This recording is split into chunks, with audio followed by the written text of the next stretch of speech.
بسیار مزه‌دار است و دلچسب است.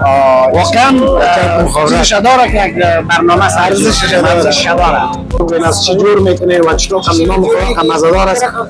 و دوستای من میسازه. ربلی شده و اداره شده دی که نشسته ده و منچه دی که او سیادانه ده که سیادانه نام مخورد بسیار خوب. و دیگهش گیر ده شده دی اوریجی دی او فرمیده اوردی که میشه که بر دوستای ما آدرستان رو بگوین که علاقه‌مندانی که هستن یا قیمت‌ها رو بگوین که بیاین از دکانتان کسای دوستای ما جلال آباد میان از کابل از مزار از قندار.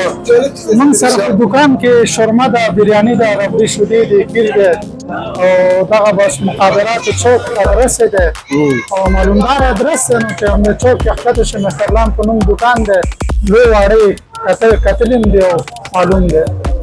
بسیار خوب استاد محترم. خدا بسیار مزه‌دار بود. من خوردم خوشم آمد. اگر دوستان از بیننده‌ای که می‌بینن اگر جلال آباد میان بخورن که بسیار خوشمزه است. معلومات دارین.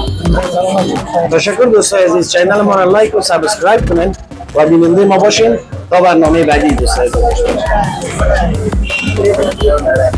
وقت خوش براتون می‌کنم ان شاء الله.